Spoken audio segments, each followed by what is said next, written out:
बिस्मिल्लाहिर्रहमानिर्रहीम अस्सलामु अलैका या सय्यदी या रसूलल्लाह।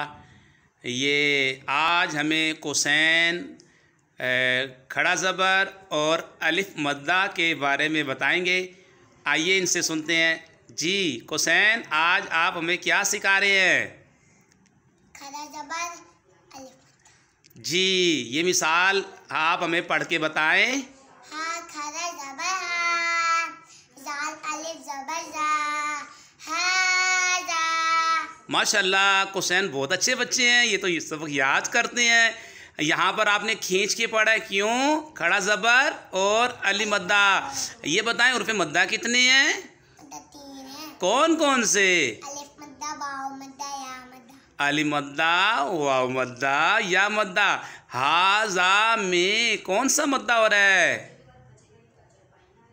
अलिफ से पहले ज़बर हो तो अलिफ से पहले ज़बर हो तो अलिफ मद्दा होगा। अली मद्दा होगा।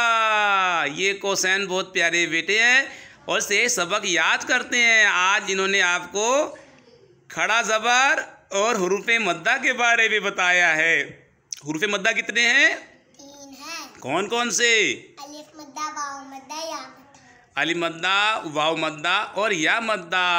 अब इसको पढ़े। हाज़ा, हाज़ा, हाज़ा।